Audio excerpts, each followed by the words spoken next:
So I'm sorry if you all want to there's room over here. I want you to keep your distance, obviously. Thanks for being here, Dej. Thank you. Thanks, Tommy. Particularly, the reason why we're doing this outside is we expected a good amount of our leaders from the community to come together. And we know from the rules around COVID, as we try to keep our social distance, it's actually better to be outside to do things. And so we're just trying to do our best during this important time to also protect our public health at the same time, and appreciate all of you that are wearing masks today as well. I said this last weekend, and I'll say it again now. I believe, and the city of Dayton believes, Black lives matter. Black lives are essential to Dayton. Black people are essential to making Dayton strong. As a white person, it is my responsibility to understand the structures and biases that have kept us from celebrating Black lives for too long. And as mayor, it is my responsibility to identify the way that the city contributes to systems that keep Black people from feeling safe, feeling valued, and having the opportunity to thrive in our city. Just over a week ago, George Floyd was murdered by police in Minneapolis. In response to that and the systemic racism that infects our nation, people took to the streets in Dayton to voice their anger, frustration, and sorrow. I want to thank all of those who protested peacefully and used their voices to push us to be better as a city and as a nation. I specifically want to thank the many Black leaders in Dayton who led this charge locally and who reached out to me, took my calls, and gave me honest feedback about what is and what isn't working. I also want to thank our police who worked to ensure safety in difficult and complicated situations. Several times last year, Dayton police made clear that they are willing to put their lives on the line to protect our fellow citizens. Let the cars.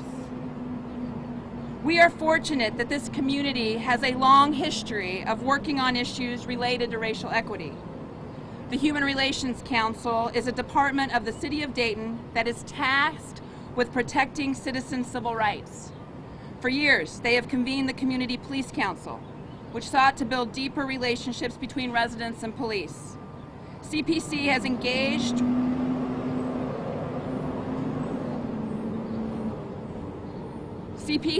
engaged with many of the issues we're talking about here today, and certainly laid the groundwork for us to be able to act quickly right now. However, it has not had its intended overall effect for nearly a year now. The City Commission has worked with staff to re-examine CPC's role and determine how we can increase its effectiveness.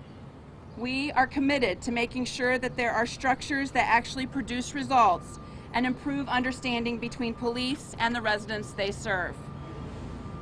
The City Commission, alongside the voters of the City of Dayton, has been making a concerted effort to identify policies that have a disparate impact on African Americans and working to change those policies.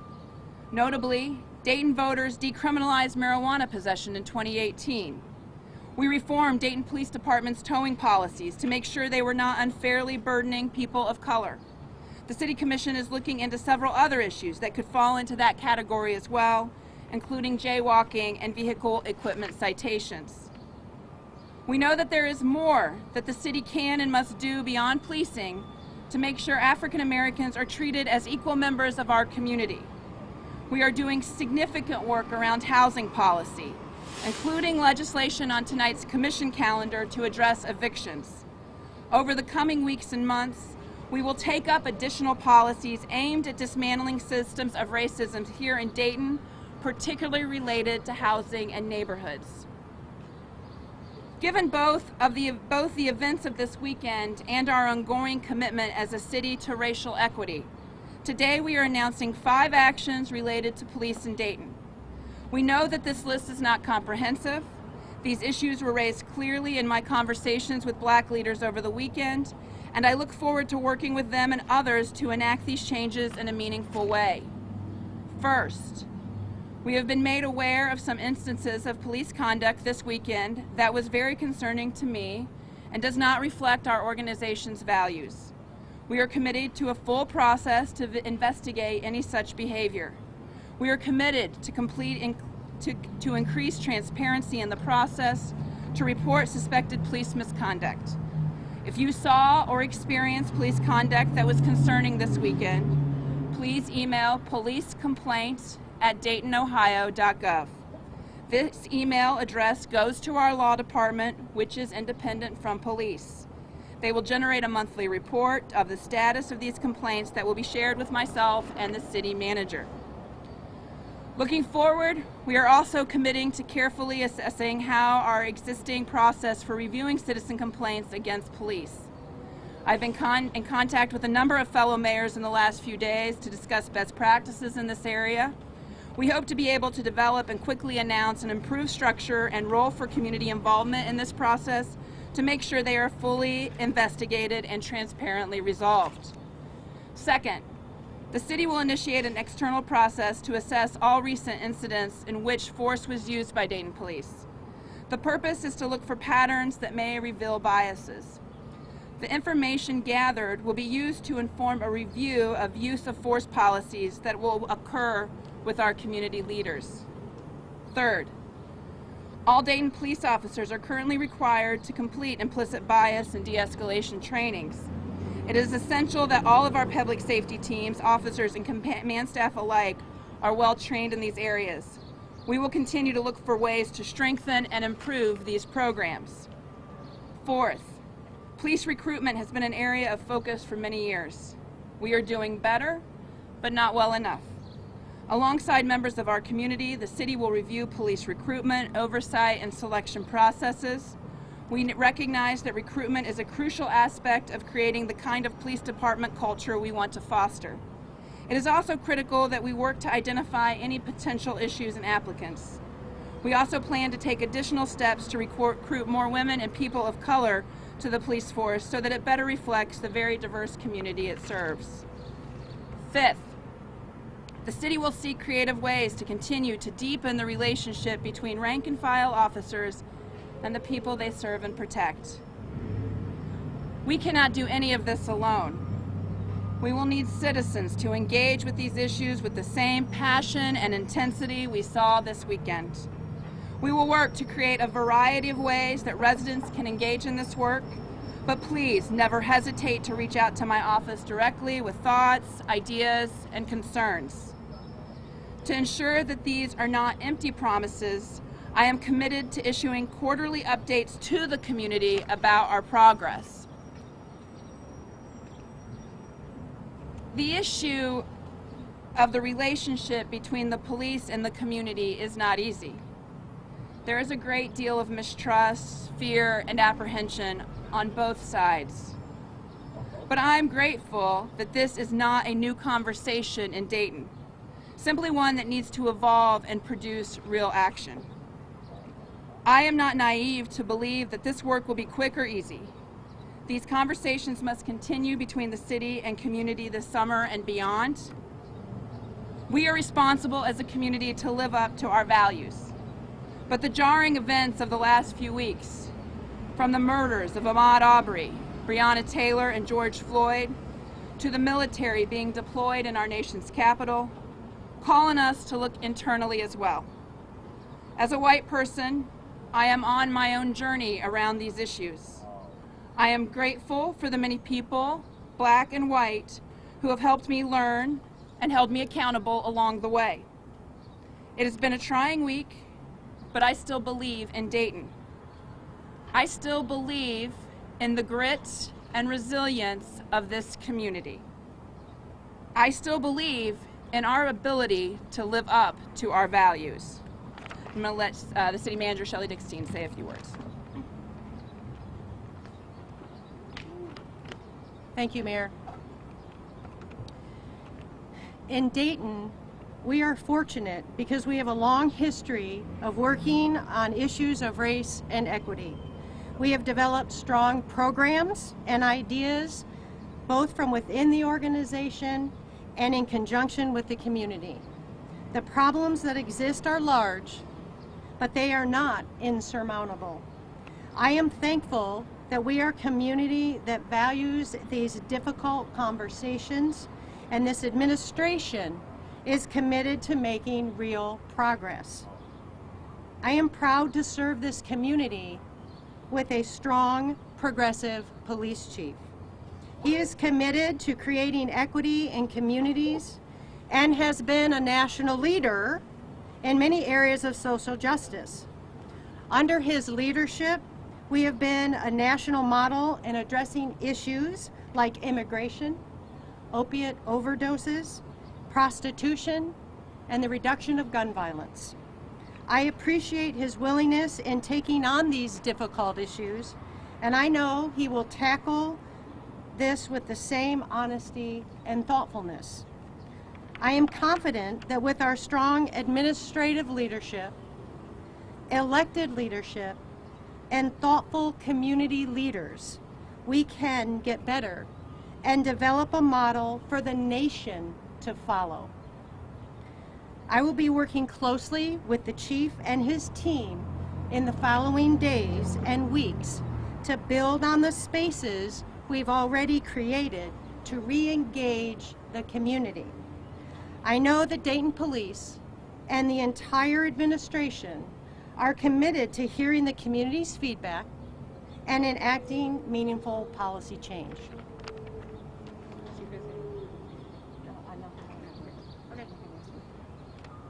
Take any questions? Yes, Branford. Two things, Mayor. Are you familiar with Campaign Zero and their recommendations for modern policing? Secondly, can you hear from either or both of the African American Sure. commissioners as well? Absolutely. I know a little bit about Campaign Zero, not enough to have an opinion yet about it, but happy to let any of the commissioners speak now. So, Commissioner Mims, you want to start? Hey, thank you for the opportunity. Many of you know that I'm a Vietnam vet, and I certainly do appreciate the right for everyone to protest, peaceful protests. We fought for those rights in the Constitution. Everyone has an opportunity to do that. Even though, as I stand here now as a 73-year-old man, understanding that 53 years ago in Vietnam, I fought for those rights, and we still don't have those rights now. We still don't have those rights. Not only do I not have them as a black man, but many of you still don't have those rights. The challenges that we have in trying to find a way to right the wrongs of this society for some 200 years is bigger than many of us realize. Even as we sit on different committees, so many people are afraid to talk about race. Race has a serious effect on virtually everything that we do. It affects our educational system, it affects our employment system, our economic system, our housing situation, healthcare. And while this is one of the issues that gets a lot of attention because it galvanizes people when it comes to sometimes violence and their protests, and the fact that they are just so frustrated with so many years of these things happening without seeing the kind of results that we deserve to have. So again, I applaud my mayor and my other commissioners in terms of the work that we're doing and the work that we've had with the support that we had this past weekend. Many of you who are sometimes on different sides of an issue with us came together to make sure we did everything we could to protect this community, because we know that that is what's important. So as we move forward, trying to realize again the strong contributions that African Americans bring to this community, they bring to this state, and they bring to this nation, and they have been missed by so many people. Thank you, and I'm going to give my other commissioners something to say. Thank you.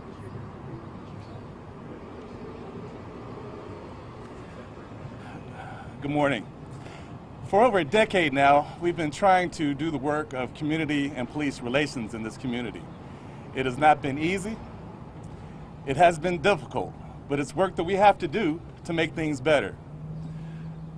Over these years, we've gathered a number of our community stakeholders together to have a conversation, an ongoing conversation about how to make things better between the community and the police department.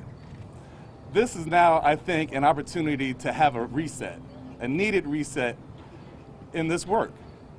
So I think that we should all make ourselves available to engage in this process, learn what we can from other communities, talk to each other, continue to dialogue with each other, engage with everyone, young people, old people, FOP, command staff.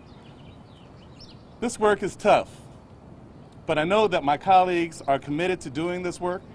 I know that there are faithful community leaders out there that have something to contribute, and we want to hear from you. So, again, this is very difficult work that we're doing together, but we've got to continue to engage with each other. That's the only way to make things better. So we're here for you, and we want to hear from you.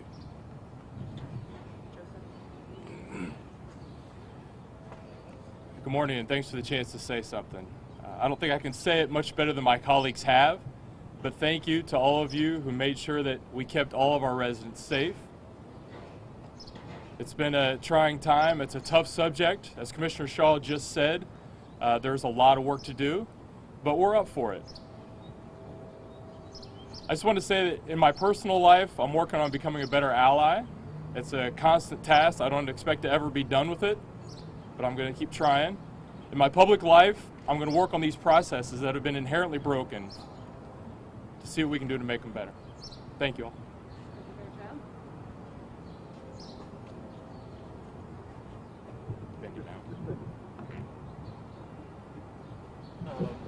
In 1968, Martin Luther King Jr. wrote a book, Chaos or Community.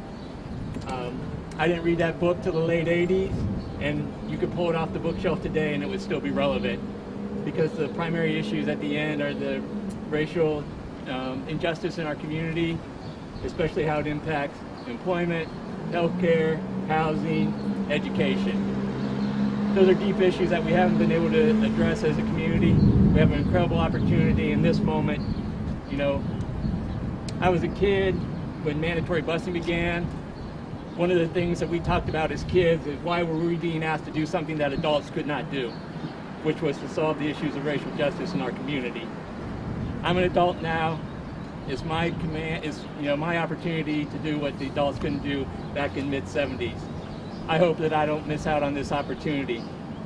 I want to thank our CPC members who have been at the very heart of this tension over the last number of years. There's been multiple times when this community has been very frayed, and they've been in the thick of it.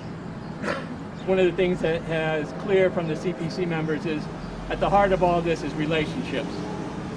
And we're not there yet in terms of our relationships. We need to work with our CPC members who have been there as new voices come to help strengthen those relationships. And ultimately, we need relationships across the community, between the community and the police, between elected officials, the police, and the community, and other members. And quite frankly, the members who don't live in our city but who come into our city. They need to be part of this as well. So we have a lot of work to do. I hope that we can meet the challenge.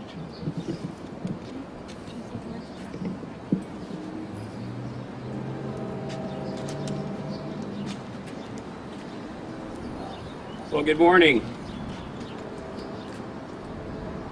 These are difficult times. No question about it. Fortunately, also not new times in some respects. As I'm part of these events as they unfold, as you all are too. I'm taken back to prior events throughout my life. They're eerily quite similar. We keep repeating the painful past. And there needs to be a different path forward. And I appreciate the mayor and the city manager stepping forward and the city commission identifying some elements of that path moving forward. There is much work to be done, and it's all of our work. It always has been all of our work. Question for all of us to answer, including myself, is have we done our best work? I don't believe we have. The 5 items that the mayor identified that would be key areas of focus immediately moving forward are appropriate and needed. I will support those efforts. Members of the police department will support those efforts. I am certain the FOP will support those efforts. Because it's ultimately about better policing wherever we're at, right? Whatever location we're at. But here it's about our city. So we're never done in improving the way we provide service to our citizens in an ever-changing and increasingly complex environment. It is truly a sad day that we are confronted with a national tragedy that began last week in terms of the death of George Floyd, but really one that has been ongoing for a very long time. And that on top of everything else we endured as a community these past 18 months. If I were to read a fictional novel and hear of all these events happening in a single city, I go, that's not real. That's not real. It's real. We've endured far too much as a community, but this work is essential and we can't avoid doing it. In fact, it's probably the most essential work we've had to do for decades. So my commitment is to support the mayor and the city commission and the city manager's office, this entire city organization, in getting this work done with the assistance of the men and women of the Dayton Police Department, the city and entire city structure, as well as the men and women of this community. Thank you. There's other questions? Yes. Chief Bill, your comment on the recent resignation of the police relations officer, citing unwillingness for the department to reach this point until now. I'm really not going to respond to that. It's just fundamentally not accurate. And so you go back and look at the history, look back at the history of what the Community Police Council Department has done over years.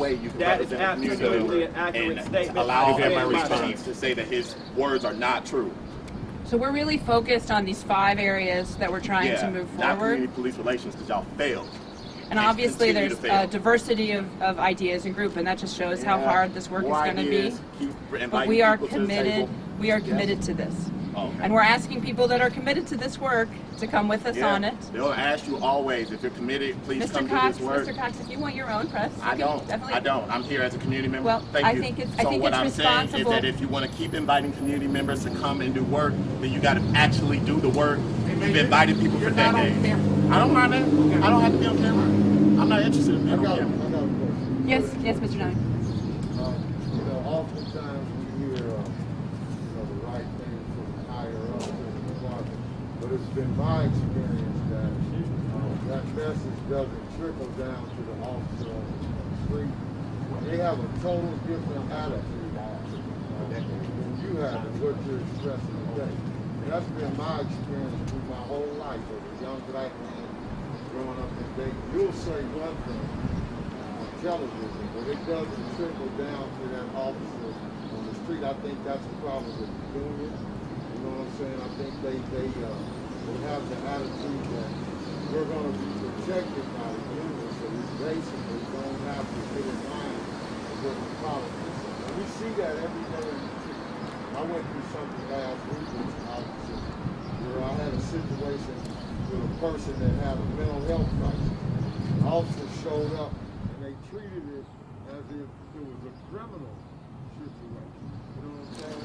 And so how does that, what you guys are saying today, how do we trickle that down to those, not those guys, but sergeants and lieutenants?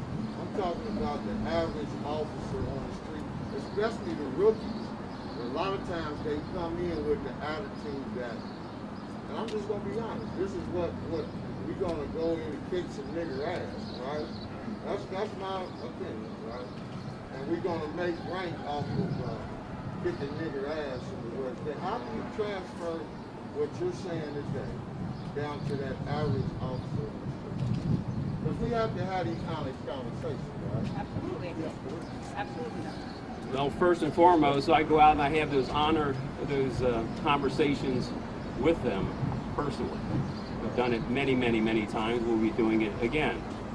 We have, I think if you really want to look, particularly these past 18 months, in the multiple tragedies that have struck this community and the response of the men and women of Dayton Police Department, Dayton Fire Department, Public Works, the entire city workforce, you see over and over again those who work for the city and who are dedicated to serving, responding to those crises with compassion and caring and delivering professional services and necessary services under incredibly difficult circumstances. So I would point to that as the heart of this city, the heart of city workers, including men and women of the police department. With that said, is every interaction a good interaction? No, it is not. Do we need to improve our ability to serve all members of this community and to do it in a way that is perceived as just, fair, and respectful? Yes, we do. And that's what we're committed to accomplishing. And I asked the community too. The reason why we're doing these quarterly updates, because I know there are many people that have been doing this for years and haven't seen any movement. We're doing the quarterly updates, and we want to be held accountable. These are the 5 areas that we're pushing. That's, I think, a very important point in this work. Mayor, you mentioned this weekend there were some reports that you got that you felt were not in line with the city's policies and values. What, either generally or specifically, did you feel was, I don't want to misquote you, but over the line? Well, look, I think they were concerning. I've asked people to send them. I've gotten a lot of Facebook tagging, and so we have been in the process of going through those. We do go through each one. And so some of those that I have seen have concerned me. And so that was why we wanted to make sure we put something in place right away that had the law department as part of it, so we could make sure that that complaint process is generated quickly and that we can get to resolve very, very quickly on them. Mayor, I don't know who this is for, but why does it take the death of a black man, another black man, before we start to look at our police department on police brutality? Before this becomes one black man, and now this is an international thing. So I would say that this has been going on, at least for my time as mayor, since 2014 with Freddie Gray, right? And so I think I would just say it's black men and women, like Breonna Taylor, and like black children, like Tamir Rice. So this isn't just one issue that happened in Minneapolis that was egregious. It's egregious actions that are happening across our country far, far too often, and some would argue every single day. We are lucky that this has not happened in Dayton yet. What can we do to do better? How can we work together as a community to be better? And the police department is committed to that work, and I'm asking the community to be engaged in that work and to hold the city accountable in that work as well. But we wouldn't be here if this was never caught on camera. I don't necessarily know that. I think that definitely technology has made this a lot more active. But I think that there is an awakening across the country around systemic racism. I was talking, I don't know if Pastor White is here, but on Saturday he asked me before the protests in the morning, why does the press pay attention to looting and the fires instead of what the issue is that people are marching about? And I said, well, I think the biggest issue is the system is invisible, but the fires are visible. And so that is the difference. And we are trying to get this invisible system to come out in the open, to be able to attack it in the places, not just in police. That's the part that the city has a big part in, but there are issues in our housing policy, in our neighborhood policies, in our bail policies, in our criminal justice policies, that we still have work to do.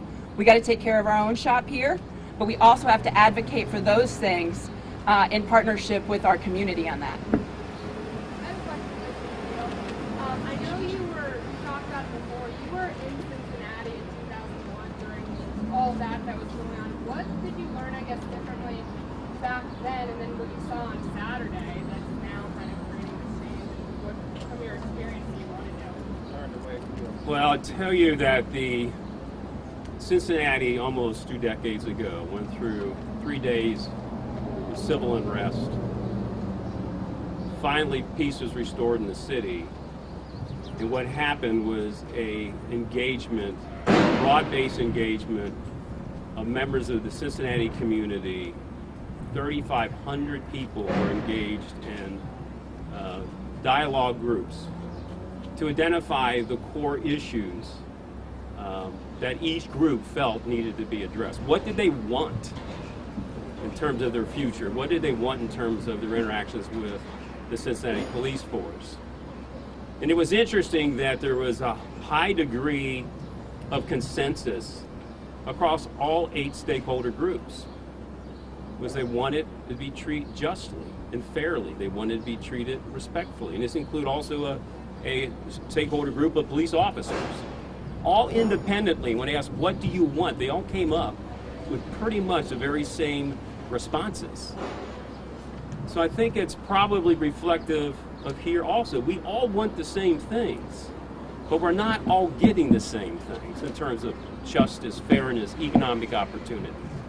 So that needs to be corrected. And the collaborative agreement, which was one of 2 agreements that came out of that strife,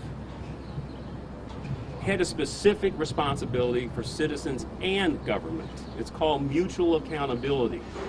If it comes down to finger pointing and what somebody else needs to do and I don't need to do anything, then we lose capacity to create the change that's needed.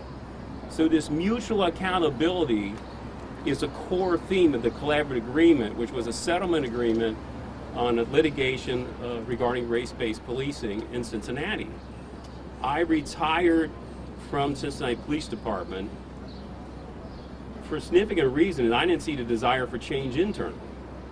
There was too much resistance. Maybe it was because of all the conflict and everything that led up to it and passed. And after that, I left that to become the executive director of Community Police Partnering Center, which was a bridge organization to work with citizens, community members, to work with Cincinnati Police, to engage in problem solving, to address problems in neighborhoods for which citizens want something done, but in partnership. That was the core work in Cincinnati. It's the core work I did for 4 years before I came here. And I remember I had a conversation with Rashad Young early on when the chief selection process was going on. I said, I think I could really be more influential from the outside.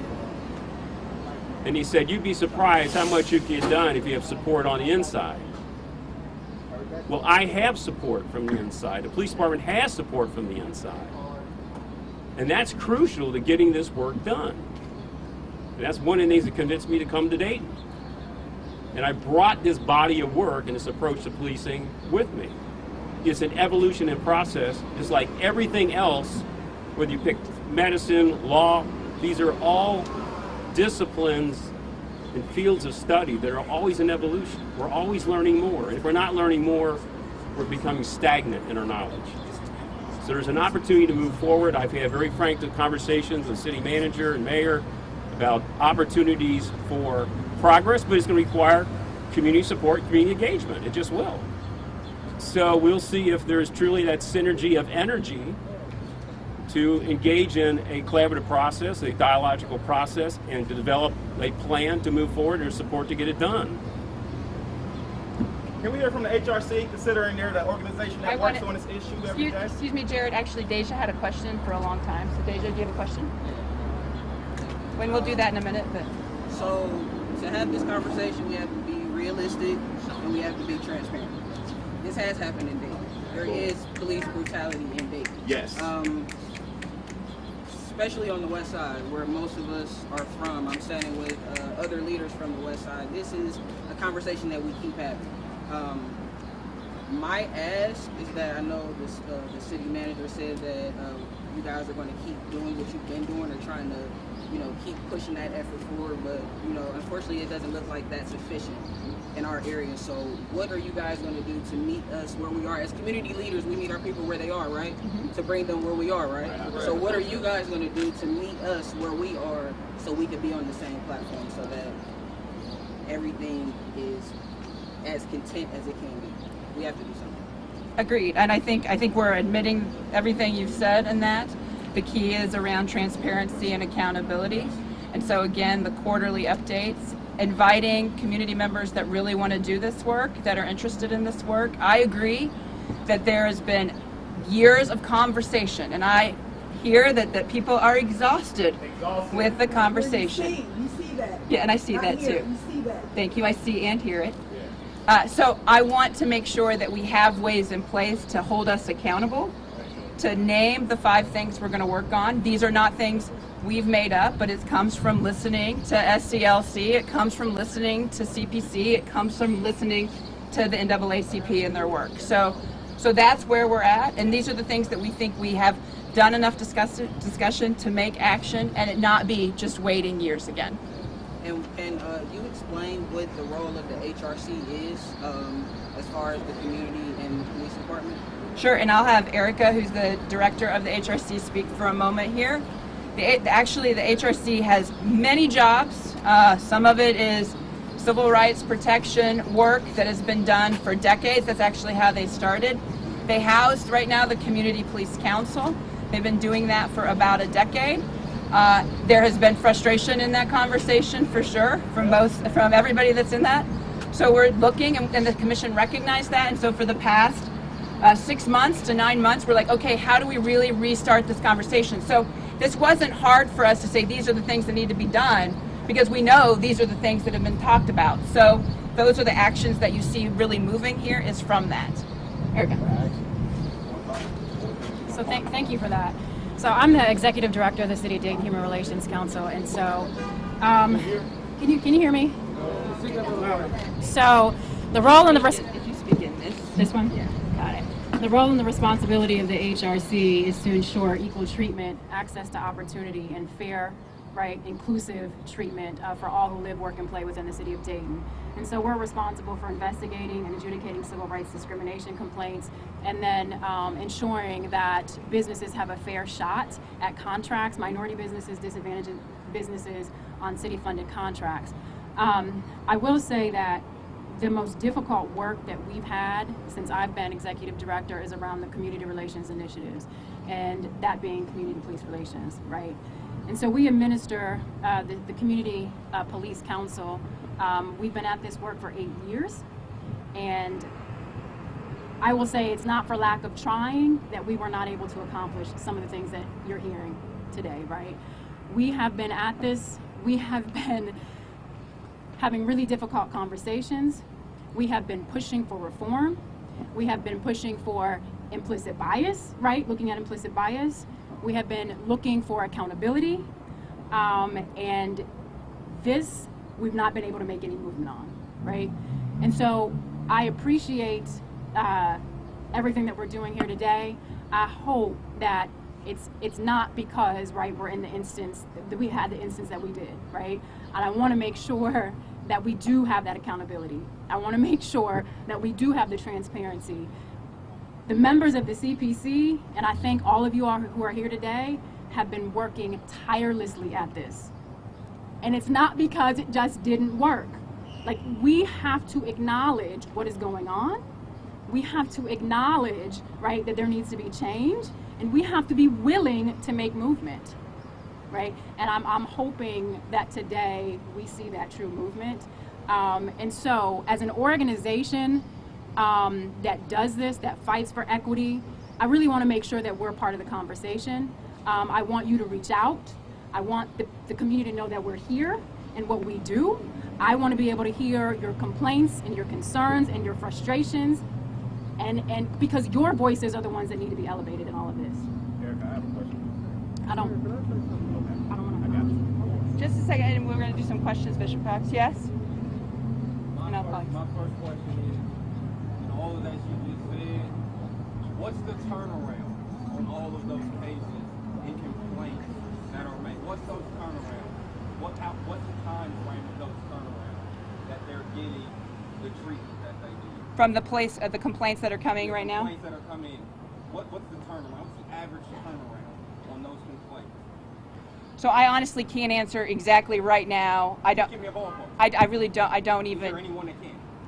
I don't. Because that's the complexity of the investigation. Exact. I completely agree. That's why we've laid these five areas out. One. Just keep laying these No. things out. I know, but I'm not going to have all your answers today. We have to do. That's the problem. I agree. That's why we're all here. I agree, and I appreciate you being here. And I want you to continue to be there when we have the call about that specific work, and they will be public, and you will be invited. So yeah, yes. Okay, as a police chief, you are seeing pushback from your people in your precinct in the area of Dayton But yet, what are the policies and the steps that we're taking to weed those people out, to push those people out? There are racists, there are white supremacists, there are people with their own agendas on your workforce, but yet we are just working towards weeding them out. We've been working towards doing this for a very long time, and it's about time that we step up and step them out of the door, because we cannot keep having them policing our people and our neighborhoods and nobody's saying anything about it except we're working on it. We're working through it with them. You cannot work through it with a racist. You cannot work through it with somebody who does not like somebody just because of the color of their skin. There's something that has to be done. There's evaluations that have to be taken, and there's policing that has to be policed on top of you guys to make sure that you are not hiring people and allowing people to run with a badge around in our community who have their own agenda. What is being done about that? Because I know you guys have seen it. I know you guys have heard it. I know they voiced their opinions about black people, about the black community. I know that they were laughing in our faces when we were down protesting. I know that they do not care. I know that they voiced that they do not care to me. I see it. But you guys see it and nothing is done. Where is the nonsense going to stop? When are you as the mayor, you as the chief of police say no racists on my task force? No racists can be in these communities. If you want to be a racist, go to Beaver Creek, Oakwood, Miamisburg, Kettering, and police your own people the same way you do ours. So tell me that. Tell me about the people that are on your task force that you just sat down in your office and said, you can't say that to those people. You can't do that to those people instead of taking their badge when it's being done, or we wouldn't have things that happen in our community like Freddie Gray. We wouldn't have things that happen in our community like George Floyd. Those things would not happen. Where are those conversations? Where are those badge numbers? Where are those papers that are being saying they're fired? Where are you going to say and step up and say, we're not with them? I'm not with them. I'm asking you to hold me accountable on this work. That's why we're doing this press conference. There's been tons of people. We held you accountable. Martin Luther King held you accountable. Okay. Black Panthers held you accountable. Black Lives Matter held you accountable. Every organization that has a leader out here held you accountable. Well, I'm asking for that. We're done holding you accountable. We want to see action. Absolutely. Branford. Nobody answered my question. There's no questions being answered. What are you doing with the racists on your task force, mister? Sir, what are you doing with the racists? What are you doing with the people that you have held in your office and said you can't say that to them? You can't work like that. Tell me. Because I know there has. Because I know there's paperwork that says he handled this person this way. What are you doing? We're not moving from this question because that is the question. I appreciate that, and I appreciate what we've laid out on what we are doing. I appreciate it. If I would like to know the answer to, what are we doing when a racist passed your desk and he is not fired? Boom. Great Answer question. that question, please. That's why we're here. I understand, and I think that. What are we doing when your sergeant literally pepper sprayed me in my face for doing nothing in lab? That is a racist. You need some milk. What are we doing with that sergeant? What are we doing with those people who are saying words, who are committing action against black people, brown people in these communities, and nothing is happening? They are still on the force. They are still with a badge. They are still policing people that they do not care about, that they hate. So you have paperwork to prove it that it's happening. What are you doing with them? They're standing behind us. As I mentioned earlier at the very beginning of this, that I said that I've seen videos that I think are concerning around. Concerning. Yes. Yes. You use words like concerning when our lives are on the line. Yes. It's not concerning. That is no violation that should be violated against a person of color. Out there. You should say, arrest that man. Yes. Fire that man. Yes. He's not going to be on this task force if he does not love the people in the community, mayor. That's it. That is on you. It is. What are your beliefs if you're letting somebody who does not love black people police black people? Great question. That is why we're here today. Oh. That is is not why we're here. Okay. We've been here for 400 years. Absolutely. That's not why we're here today. You're here with your photo op to just tell us that you're going to do something, that you're willing to hold people accountable. We have him and we have you here that have the ability to fire anyone that has any of those beliefs. That is simply not true. It is. No, I'm sorry. It is true. I really don't. It is true. I really don't have And the. you know why it's not true? Because your system is racist. Because your system does not care. I do not have the authority to hire and fire people. He does. And He does. And he has some authority. He does. Some authority is good enough authority. All right, all right. Some authority is good enough. Why haven't you fired him? I don't think we're going to be. Why haven't you fired him? Why are those police officers still here? Ma'am, I don't Why are the police officers who threw Kylan English over a bridge still working on his task force? Why are the police officers who pointed a gun at my husband because he's a CCW person who can carry one still on your task force? I didn't come down here to listen to y'all talk. Okay. Nobody came down here. If they did, they're not about action. They don't want to see people in this community thrive and survive. We want people who love us.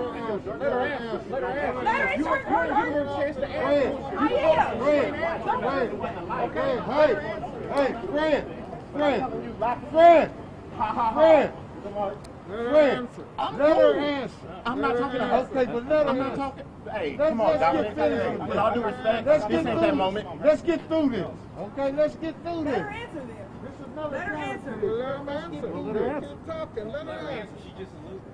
She's eluding me the whole time, is why I keep coming after her. So let her answer. Let's get through this part. What part is that? It's not no show. It's very clear to me that there are going to be there's work in this that people are not going to be happy. I'm not. What are you doing with the racists on your task force?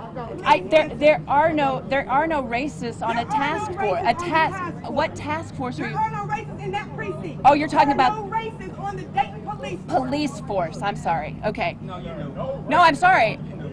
I'm sorry. I just thought you meant like there was the task force we're putting together or see. Look, we have work to do. We've set. You gotta get up out of here.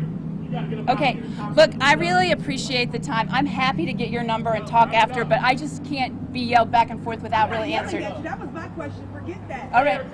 What is the answer? We know we have work to do around recruitment. We are stating that. We're going to do quarterly updates to you, and you can say this isn't good enough. That hasn't even happened. That hasn't happened yet. We've been talking and talking and talking about this, and now we're saying you're right, it's time for action. These are the 5 areas: recruitment, implicit bias and de-escalation, community engagement, which is something we continue to work on. These are the 5 areas. We're going to put them up. I want you to tell me when you think it's terrible. You can call me. Most folks know I take text and messages, and I want to hear that feedback as we work this together. I know, I understand how people have been working on this for years and years and years and years, and that you all are tired. I can only empathize with that. I can't feel that in the way you feel that. I can only empathize with you. But I can use my position as mayor to commit to working, holding actions, and holding accountability. Should I have done this before today? Probably. I probably should have. But now I am making that commitment to the community. I am making it publicly, and I am making it to you, and this commission is making it to you. Now, I recognize, too, it's probably not going to be good enough. I know that. I'm used to that. But all I can do is to do my very best, to continue to listen, to use your voice to make a difference, and to act. And that is all I can promise as mayor. And I will do that. And I hope that there are some people in this group that may not agree with me all the time, but know that when I say that I'm going to be held accountable, that I am held accountable. And I'm counting on you all to make sure that happens. Now, Branford, you've taken 3 questions. I'm happy to meet with you on hours on end. I will do it. I just have one question. Yes. I want to answer your question. That is, you said that you were going to review the incidents over the weekend. Would you make a commitment to allow CPC or the Citizens Review Board to sit with you as you do those reviews? Let me be clear. I am not reviewing the stuff. The law department is reviewing. So I can't commit that. I'll talk to the law department about it and get back to you.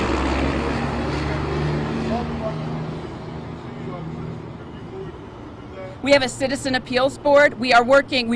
I wanted they used to just go straight to police, and I recognized that they needed to go to a separate independent part of the city. That's why that is one of the points that we have to work out, and so I just cannot commit that today. Okay, but I will report out and tell you where we are, and it's not just going to go away. Okay, I'm going to take this question, and I know Bishop Cox wants to say something. Yes. My question is, this is advertised as a new initiative. What is new about these initiatives? You guys have been working on these same initiatives for years. It seems like crumbs. The five things are different in the sense that we are saying that the things that CPC has talked about, there will be action on, okay, and there will be quarterly updates to report back out to the community. I heard when I talked to leaders over the weekend that there had to be reporting out. That will happen. And again, reports are not? You hold me accountable. By doing what? Well, you have a lot of accountability with me. I just want to be clear. You can throw me out. Yeah, absolutely. Thank you, Janae. Bishop Cox.